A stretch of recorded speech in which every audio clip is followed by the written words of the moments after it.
Une écriture sainte a été envoyée à l'humanité il y a 14 siècles. Le Saint-Coran.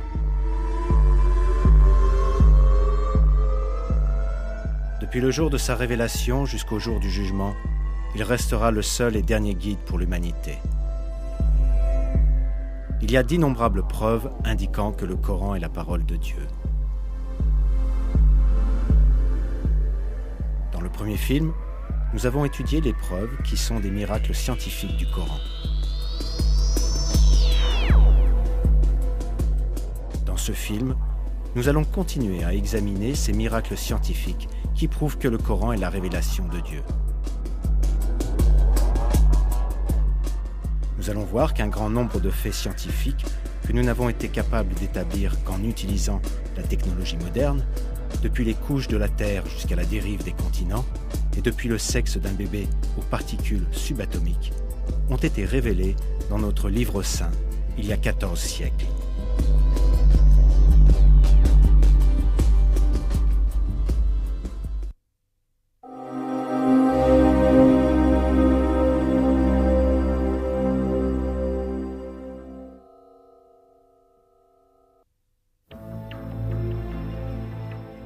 La théorie du Big Bang, qui a été acceptée à l'unanimité par le monde scientifique au XXe siècle, prouve que l'univers est apparu dans une gigantesque explosion.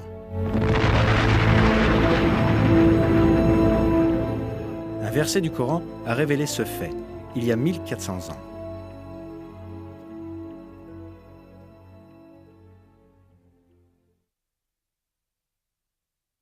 Ceux qui ont mécru n'ont-ils pas vu que les cieux et la terre formaient une masse compacte? Ensuite nous les avons séparés et fait de l'eau toute chose vivante. Ne croiront-ils donc pas?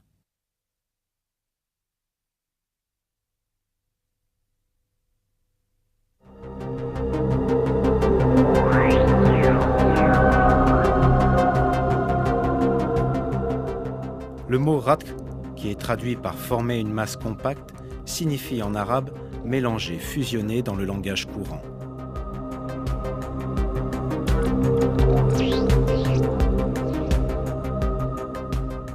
Le verbe séparer dans la phrase « nous les avons séparés » correspond au verbe arabe « fataka » et implique le désassemblage ou la destruction de la structure des éléments unis les uns aux autres. Un fait scientifique très important est décrit ici, la séparation des cieux et de la terre. Curieusement, aux premiers instants du Big Bang, la matière tout entière de l'univers était concentrée en un seul point. Les cieux et la terre, qui n'étaient pas encore créés, se trouvaient dans cet unique point. Puis ce point explosa violemment, en forçant la matière à se désunir, tout comme cela est décrit dans le verset.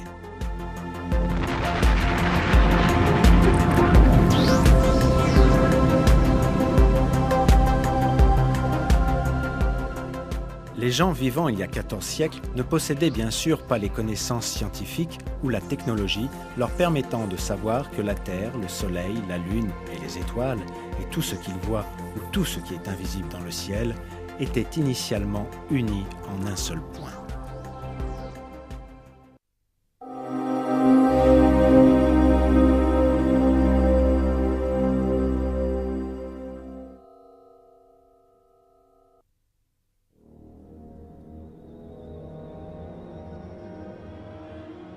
Dans le Coran, Dieu attire notre attention à un attribut très important du ciel.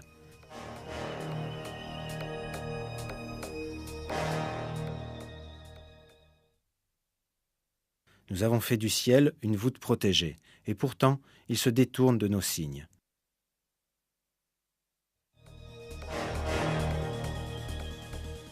La nature protectrice du ciel, révélée dans le Coran, n'a été découverte qu'à notre époque. L'atmosphère entourant la Terre nous protège de dangers mortels. En détruisant de nombreux météores, gros et petits, lorsqu'ils s'approchent de la Terre, elle les empêche de tomber sur Terre et de blesser les êtres vivants.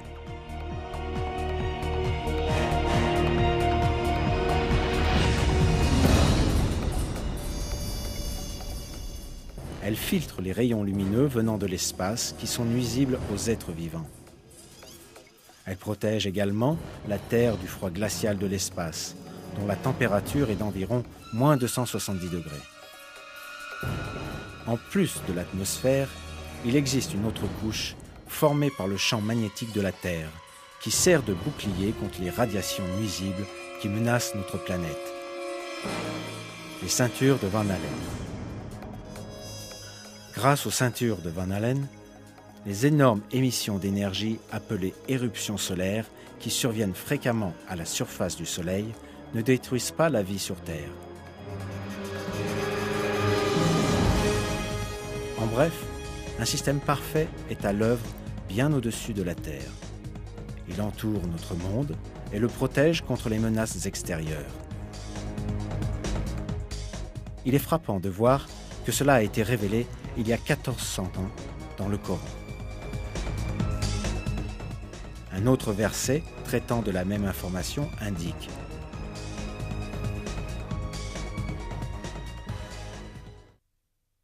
c'est lui qui vous a fait la terre pour lit et le ciel pour toit.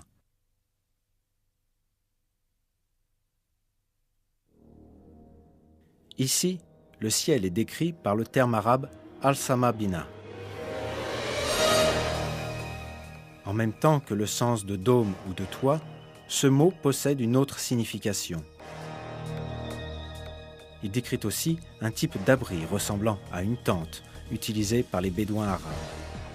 En décrivant le ciel comme une structure en forme de tente, le Coran souligne que c'est une forme de protection contre les éléments extérieurs. C'est la protection que l'atmosphère offre contre les météores et les rayons cosmiques.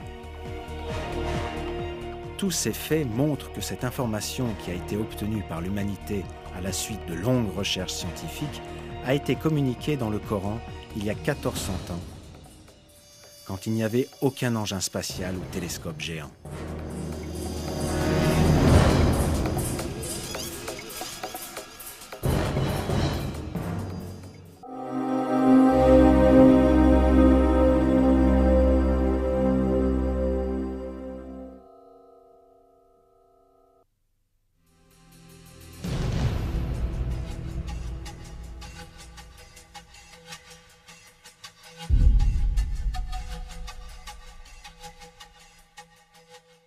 La Terre est composée de 7 couches. La première couche est l'hydrosphère, qui englobe toutes les eaux de la surface terrestre. La seconde couche, la lithosphère, est une strate dure formant la couche supérieure de la Terre. Son épaisseur moyenne est de 80 km. Elle est plus froide et dure que les autres strates et forme ainsi l'enveloppe de la Terre. La troisième couche est l'asténosphère. Elle est composée de substances chaudes, semi-solides et fondues. Les quatrième et cinquième couches, respectivement le manteau supérieur et le manteau inférieur, forment une région à haute température épaisse d'environ 2900 km, composée de roches semi-solides. Le noyau de la Terre se compose de 2 parties. L'une est le noyau externe liquide, épais de 2200 km. L'autre est le noyau interne solide, épais de 1250 km, les 6e et 7e couches. Le fait que la Terre se compose de telles strates n'est connu que suite à de longues recherches utilisant la technologie du XXe siècle. Pourtant, Dieu nous a communiqué cette information dans le Coran, qu'il a rempli de miracles scientifiques il y a 14 siècles.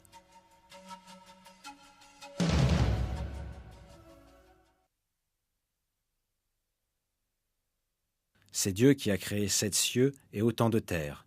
Entre eux, son commandement descend, afin que vous sachiez que Dieu est en vérité omnipotent et que Dieu a embrassé toutes choses de son savoir.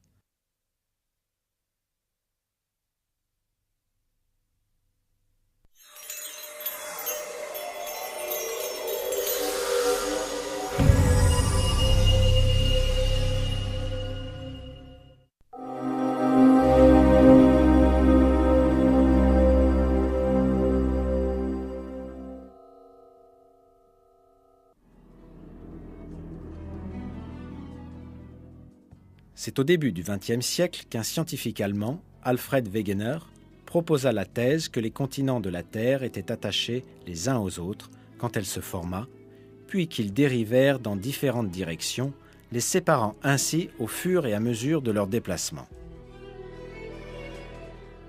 Cette théorie de Wegener a été prouvée dans les années 1980. On trouva que les 6 plaques majeures et plusieurs petites qui forment la croûte et la partie supérieure du manteau se déplaçaient constamment.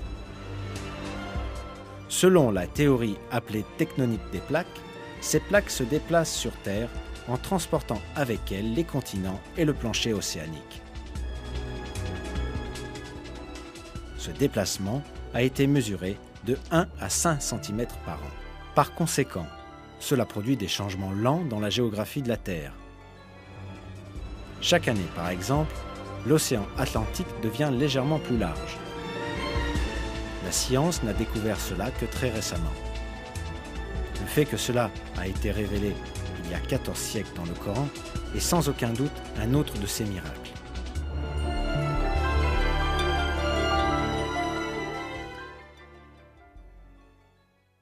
Et tu verras les montagnes, tu les crois figées, alors qu'elles passent comme des nuages. Dieu fait référence au mouvement des montagnes comme une dérive dans un verset du Coran.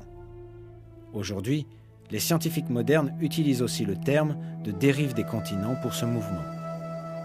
C'est sans aucun doute un grand miracle que ce fait scientifique ait été révélé au 7e siècle, quand les conceptions de la nature de l'univers étaient fondées sur les superstitions et les mythes. C'est une autre preuve très importante montrant que le Coran est la parole de Dieu.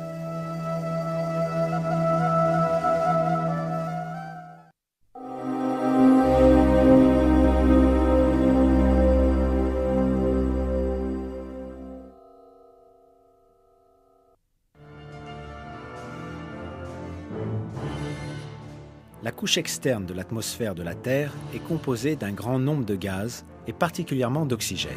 Cependant, les explosions d'énergie à la surface du Soleil provoquent les dispersions de certains de ces gaz dans l'espace. Les chercheurs ont obtenu la première preuve concrète de cela grâce aux navettes spatiales de la NASA.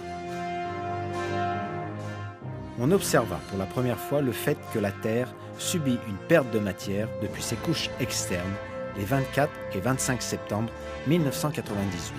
En d'autres mots, 14 siècles après que cette information fut communiquée dans le Coran.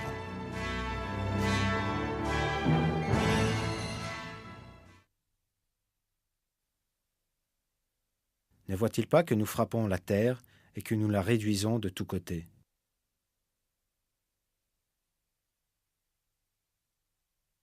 Ne voit-il pas que nous venons à la terre, que nous réduisons de tous côtés?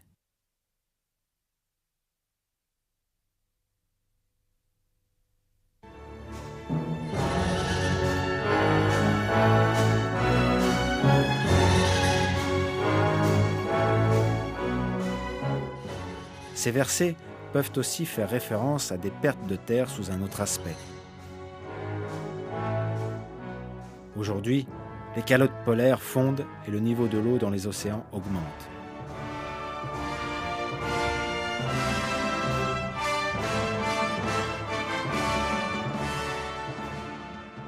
L'expression « nous la réduisons de tous côtés » dans les versets peut désigner les zones côtières qui sont recouvertes par l'eau.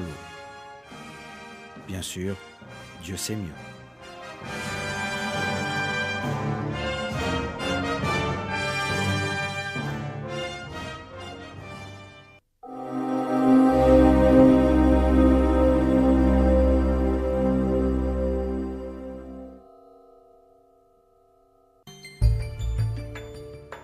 Le physicien britannique Paul Dirac, qui remporta le prix Nobel de physique en 1933, fit une découverte très importante.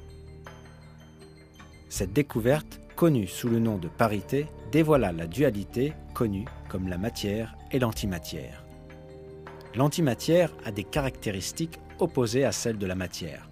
Par exemple, contrairement à la matière, les antiélectrons ont des charges électriques positives et les antiprotons des charges négatives. Personne ne connaissait ce fait scientifique quand le Saint-Coran fut révélé il y a 14 siècles de cela. Pourtant, il est clairement révélé dans ces versets que toutes les choses de l'univers ont été créées par Père.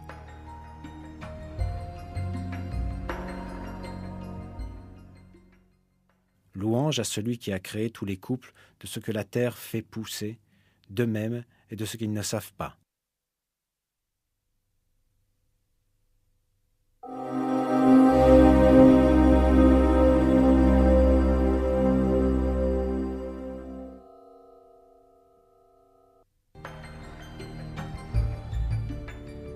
Jusqu'il y a encore 20 ans, on croyait que les plus petites particules étaient les protons et les neutrons qui constituent l'atome. Mais les avancées de la science et de la technologie ont réfuté cela. On a réalisé que l'atome, considéré comme la plus petite unité de matière, pouvait être divisé en composants encore plus petits. Une branche spécialisée de la physique apparut afin d'étudier ces sous-particules et leur comportement particulier. La physique des particules. Les recherches de la physique des particules ont révélé que les protons et les neutrons qui composent les atomes sont en fait composés de sous-particules appelées quarks.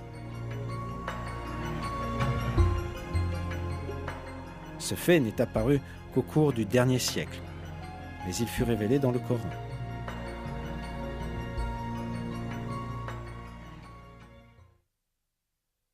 Il, mon Seigneur, est le connaisseur de l'inconnaissable.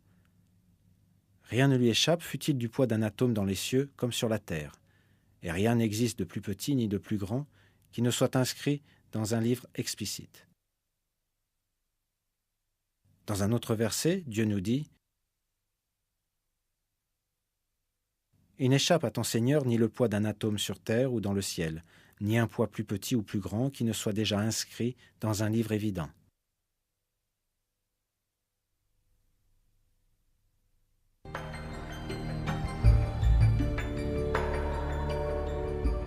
Ces versets font référence à l'atome et à des particules encore plus petites.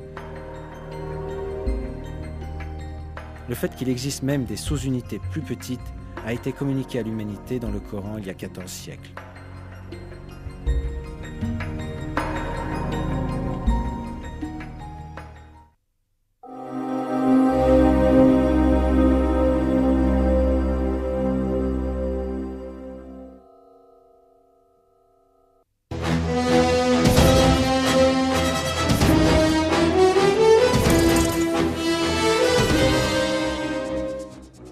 Le XXe siècle a vu de nombreuses grandes découvertes concernant les phénomènes célestes dans l'univers.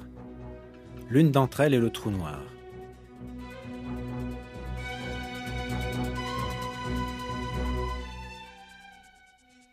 Quand une étoile a consommé tout son carburant, elle s'effondre sur elle-même et se transforme au final en une région de volume nul où la densité est infinie et où règne un champ magnétique immensément puissant. Ceci est appelé un trou noir.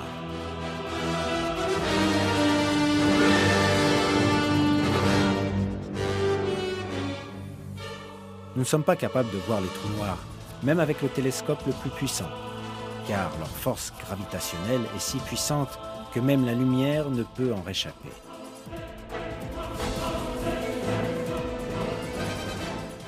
Leur présence, cependant, peut être perçue au moyen de l'effet magnétique qu'ils exercent sur leurs alentours.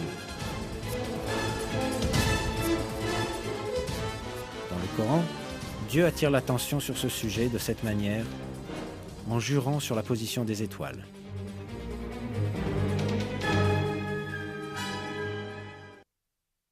Je jure par la position des étoiles dans le firmament, et c'est vraiment un serment solennel si vous saviez.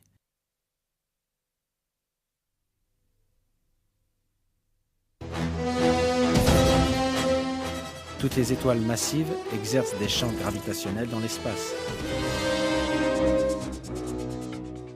Un trou noir augmente sans cesse sa densité et donc son attraction gravitationnelle, en attirant toutes les choses qui passent près de lui. En un sens, cela ressemble à un trou dans l'espace dans lequel tout ce qui se trouve aux alentours est attiré.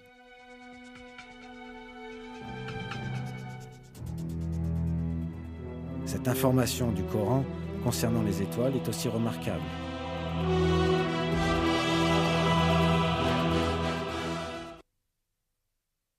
Par le ciel et par le tariq, qui te dira ce qu'est le tariq? C'est l'étoile perçant les ténèbres.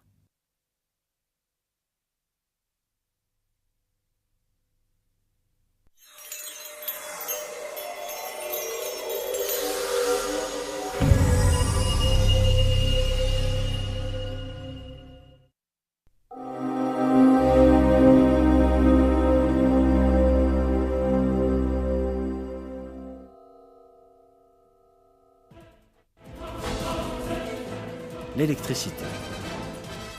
C'est une des plus grandes découvertes de l'histoire du monde. Elle illumine le monde entier au moyen d'ampoules. En fait, cette grande découverte était notée dans les versets du Coran il y a 14 siècles de cela.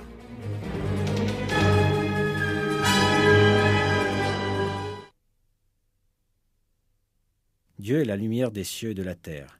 Sa lumière est semblable à une niche où se trouve une lampe. La lampe est dans un récipient de cristal et celui-ci ressemble à un astre de grand éclat. Son combustible vient d'un arbre béni, un olivier ni oriental ni occidental, dont l'huile semble éclairer sans même que le feu la touche. Lumière sur lumière. Dieu guide vers sa lumière qui il veut. Dieu propose aux hommes des paraboles et Dieu est omniscient.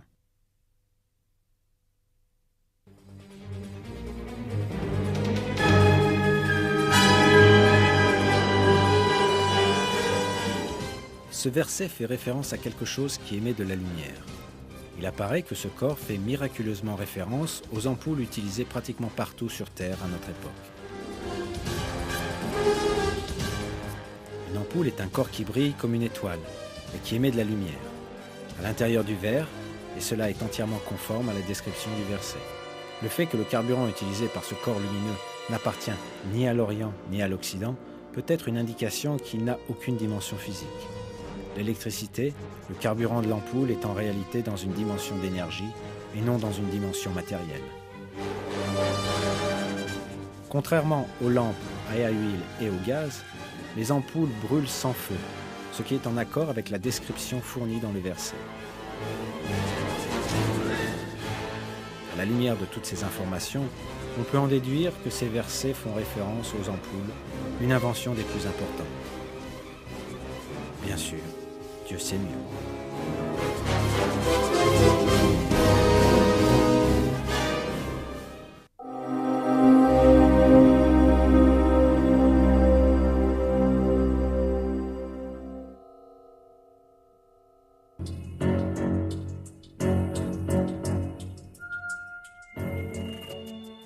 Dans un verset du Coran, la caractéristique de fécondation des vents ainsi que la formation conséquente de pluie sont mentionnés ainsi. Et nous envoyons les vents fécondants, et nous faisons alors descendre du ciel une eau dont nous vous abreuvons, et que vous n'êtes pas en mesure de conserver.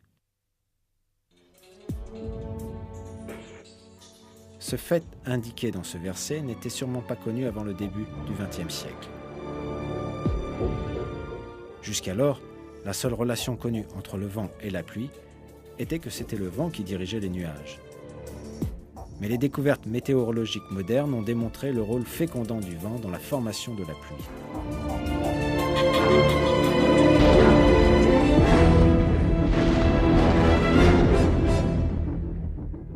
Selon ces découvertes, à la surface des océans et des mers, un grand nombre de bulles d'air se forment à cause de l'écume. Au moment où ces bulles éclatent, des milliers de particules minuscules, avec un diamètre d'1 millième de millimètre, sont expulsées dans l'air. Ces particules, appelées aérosols, se mélangent avec la poussière transportée par le vent depuis la Terre et elles sont portées jusqu'aux couches supérieures de l'atmosphère. Ces particules portées en altitude par les vents rentrent en contact avec la vapeur d'eau s'y trouvant. La vapeur d'eau se condense autour de ces particules et se transforme en gouttes d'eau.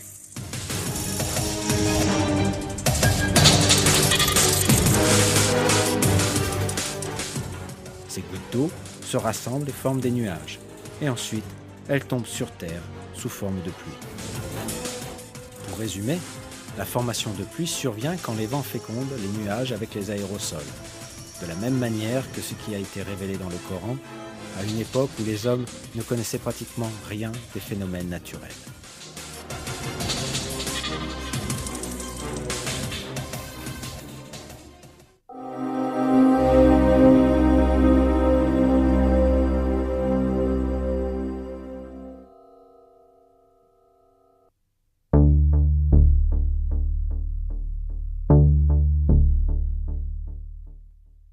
Des recherches menées ces dernières années ont révélé que la zone préfrontale, située dans la partie frontale du crâne, est responsable de la gestion de fonctions particulières du cerveau. Cette zone du cerveau est également responsable de la planification, de la motivation et du déclenchement des comportements bons et honteux, ainsi que du fait que nous disons des mensonges ou la vérité. Un livre intitulé Essential of Anatomy and Physiology, l'essentiel de l'anatomie et de la physiologie, indique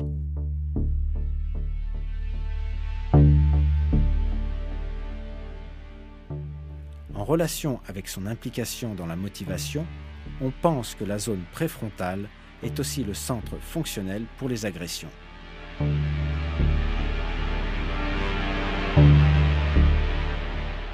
Une information similaire à ces faits, découvert par les scientifiques ces 60 dernières années, a également été communiquée dans le Coran il y a 14 siècles.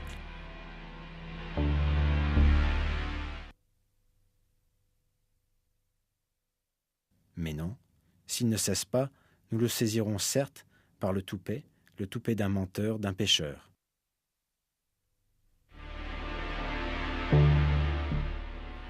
L'expression « le toupet d'un menteur, d'un pécheur » dans ce verset est assez remarquable. Cela démontre un parallèle proche des activités menées dans la partie frontale du cerveau.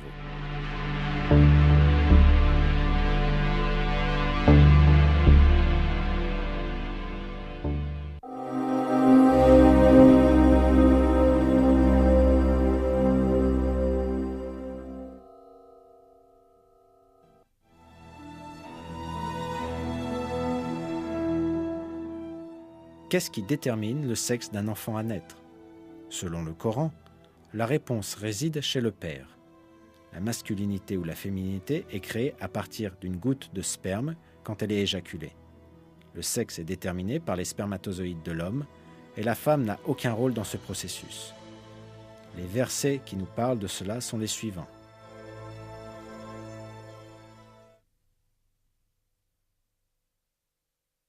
C'est lui qui a créé les deux éléments de couple, le mâle et la femelle, d'une goutte de sperme quand elle est éjaculée.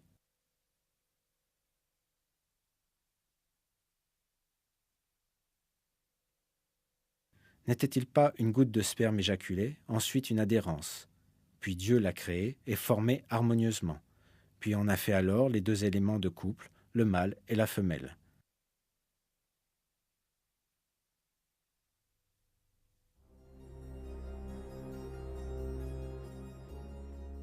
Les disciplines en développement de la génétique et de la biologie moléculaire ont validé scientifiquement la précision de cette information donnée dans le Coran. Le sexe d'un bébé est déterminé par le chromosome de l'homme, X ou Y, qui s'unit avec l'ovule de la femme. Rien de tout cela n'était connu jusqu'à la découverte des gènes au XXe siècle. En réalité, dans de nombreuses cultures, on pensait que le sexe d'un bébé était déterminé par la femme. C'est pourquoi les femmes étaient blâmées quand elles donnaient naissance à des filles. 14 siècles avec la découverte des gènes humains, pourtant le Coran révélait une information qui réfutait cette superstition, en indiquant que l'origine du sexe reposait non pas chez la femme, mais dans le sperme tiré de l'homme. Ceci parce que le Coran est la parole de Dieu.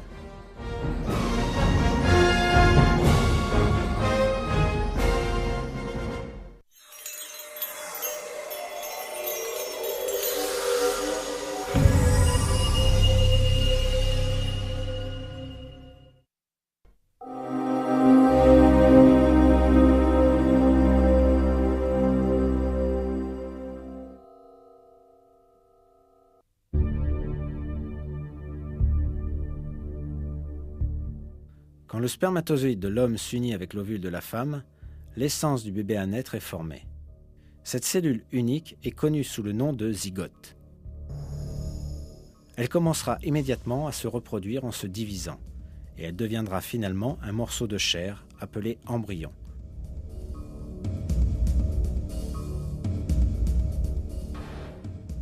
L'embryon, cependant, ne passe pas sa période de développement dans le vide.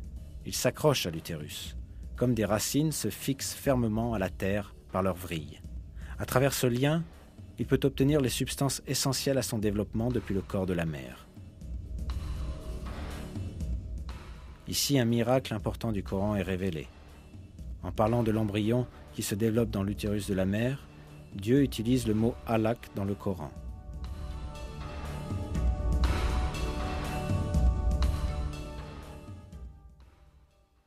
Lis au nom de ton Seigneur qui a créé l'homme d'une adhérence, alaq. Lis, ton Seigneur est le très noble.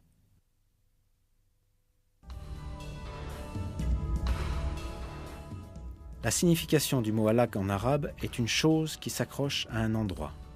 Très certainement, l'utilisation d'un mot aussi spécifique pour désigner l'embryon se développant dans l'utérus de la mère prouve une fois de plus que le Coran est la parole de Dieu, le Seigneur de tous les mondes.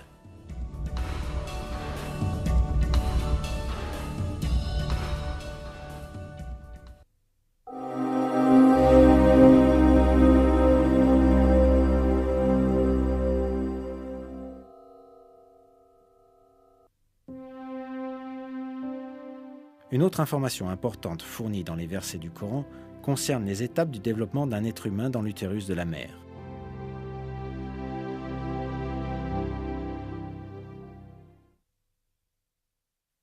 Ensuite, nous avons fait du sperme une adhérence, et de l'adhérence, nous avons créé un embryon. Puis de cet embryon, nous avons créé des os, et nous avons revêtu les os de chair. Ensuite, nous l'avons transformé en une toute autre création. Gloire à Dieu, le meilleur des créateurs.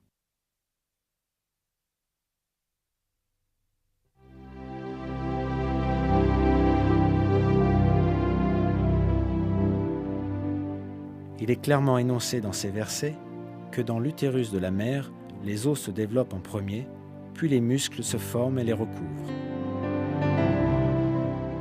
Jusqu'à très récemment, les embryologistes supposaient que les os et les muscles de l'embryon se développaient en même temps.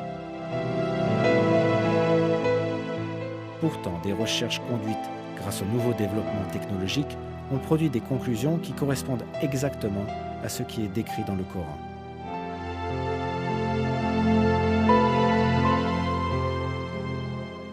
D'abord, le tissu cartilagineux de l'embryon s'ossifie. Puis les cellules musculaires qui sont sélectionnées dans le tissu entourant les os se rassemblent et viennent recouvrir les os. Cet événement est décrit dans une publication scientifique intitulée « Developing Human », l'humain en développement de cette façon. La forme du squelette détermine l'apparence générale de l'embryon au cours de l'étape de formation des os à la 7e semaine. Les muscles ne se développent pas au même moment, mais leur développement commence peu de temps après. Les muscles prennent position autour des os dans tout le corps et par conséquent, ils les habillent. Ainsi, les muscles prennent leur forme et leur structure bien connues. L'étape de l'habillage avec des muscles survient au cours de la 8e semaine.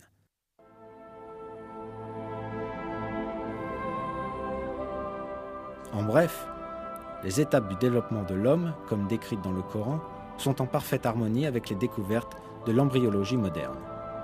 Le professeur honoraire Kate Moore, du département d'anatomie et de biologie cellulaire de l'Université de Toronto, un des plus éminents embryologistes du monde, est un de ceux qui identifia ce miracle dans le Coran. Le professeur Moore examina les versets concernant la naissance humaine et annonça ses conclusions par ces paroles.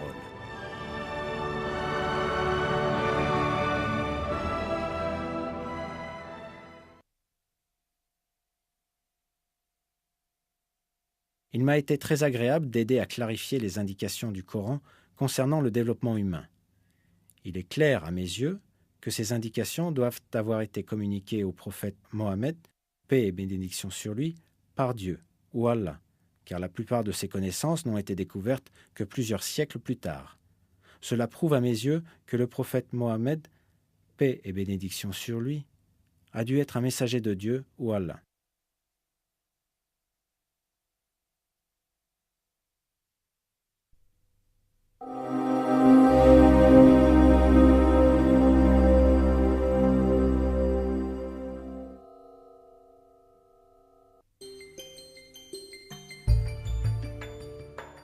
Les personnes qui restent couchées dans la même position pendant de longues périodes rencontrent de sérieux problèmes de santé.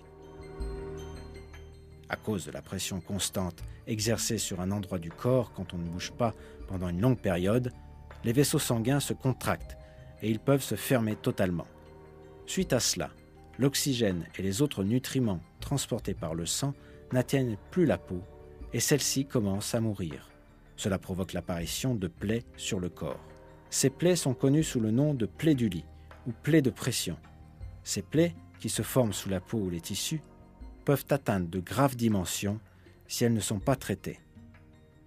Si elles s'infectent, elles peuvent même mener à la mort. La chose la plus saine à faire, par conséquent, est de changer fréquemment la position du corps afin de réduire cette pression. Les patients qui ne peuvent se déplacer eux-mêmes reçoivent donc une attention particulière et d'autres personnes les déplacent toutes les 2 heures. On n'a réalisé l'importance du mouvement au cours du sommeil qu'au cours du XXe siècle. Mais une information soulignant cette importance a aussi été placée dans le Coran, la parole de Dieu.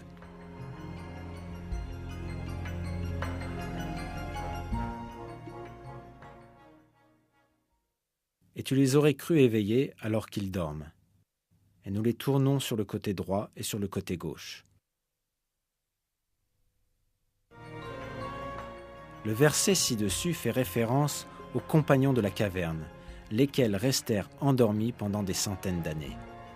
De plus, Dieu révèle également qu'ils bougeaient leur corps à gauche et à droite pendant leur sommeil.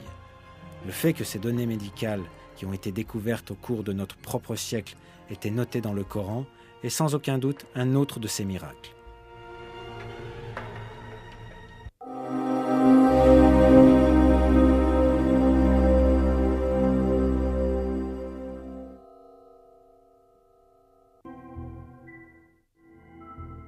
Tout ce que nous avons vu dans les films, les miracles scientifiques du Coran, nous montre un fait évident.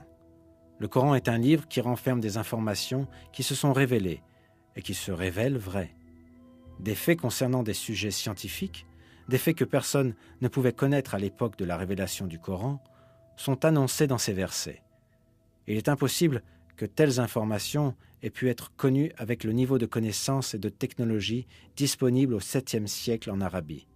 Cela est bien sûr une preuve manifeste que le Coran ne peut être la parole d'un homme.